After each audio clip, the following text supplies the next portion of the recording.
d'Alphonse Allais, conte de Noël.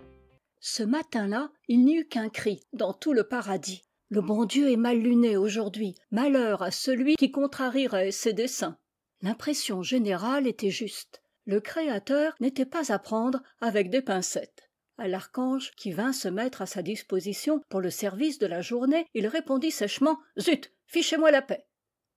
Puis il passa nerveusement sa main dans sa barbe blanche, s'affaissa plutôt qu'il ne s'assit sur son trône d'or, frappa la nuque d'un pied rageur et s'écria « Ah, j'en ai assez de tous ces humains ridicules et de leur sempiternel Noël et de leurs sales gosses avec leurs sales godillots dans la cheminée. Ces damnés-là, ils auront la peau !» Il fallait que le Père éternel fût fort en colère pour employer cette triviale expression, lui d'ordinaire si bien élevé. « Envoyez-moi le bonhomme Noël tout de suite !» ajouta-t-il.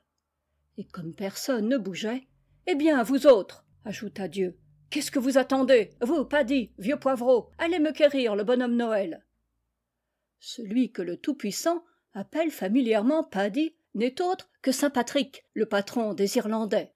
Et l'on entendit à la cantonade « Allô, Santa Claus, come along, old chippy !»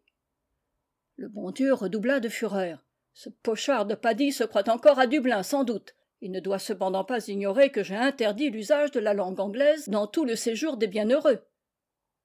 Le bonhomme Noël se présenta. « Ah, te voilà, toi !»« Mais oui, Seigneur. »« Eh bien, tu me feras le plaisir cette nuit de ne pas bouger du ciel. »« Cette nuit, Seigneur ? Mais notre Seigneur n'y pense pas. C'est cette nuit, Noël. » « Précisément, précisément, fit Dieu en imitant, à s'y méprendre, l'accent de Raoul Ponchon. Et moi qui ai fait toutes mes petites provisions ? Le royaume des cieux est assez riche pour n'être point à la merci même de ses plus vieux clients. Et puis, pour ce que ça nous rapporte, le fait est, ces gens-là n'ont même pas la reconnaissance du polichinelle.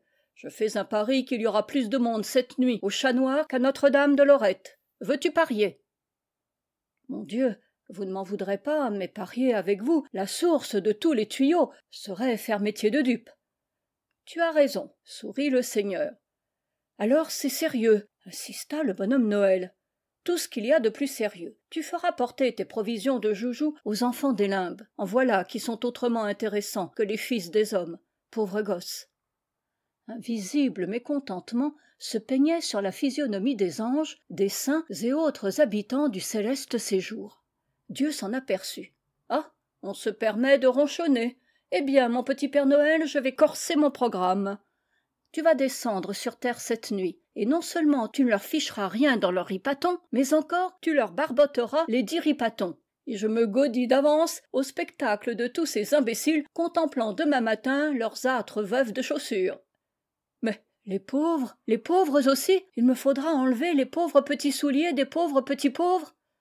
Ah, ne pleurniche pas, toi, les pauvres petits pauvres. Ah, ils sont chouettes, les pauvres petits pauvres. Voulez-vous savoir mon avis sur les victimes de l'humanité terrestre ? Eh bien, ils me dégoûtent, encore plus que les riches. Quoi, voilà des milliers et des milliers de robustes prolétaires qui, depuis des siècles, se laissent exploiter docilement par une minorité de fripouilles féodales, capitalistes ou piou-pioutesques.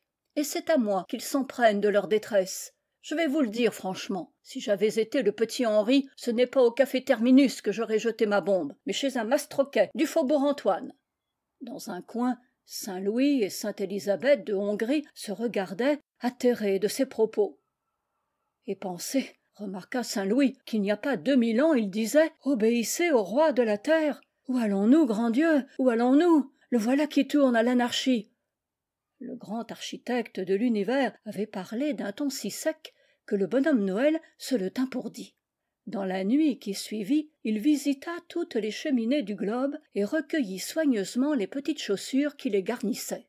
Vous pensez bien qu'il ne songea même pas à remonter au ciel cette vertigineuse collection. Il la céda pour une petite somme destinée à grossir le denier de Saint-Pierre à des messieurs fort aimables, et voilà comment a pu s'ouvrir hier, à des prix qui défient toute concurrence, 739 rue du Temple, la splendide maison au bonhomme Noël, spécialité de chaussures d'occasion en tout genre, pour bébés, garçonnets et fillettes.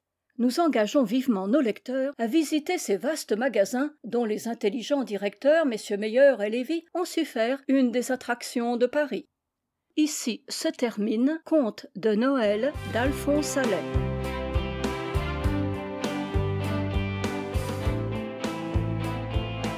Illustration musicale de Pascal Krieg.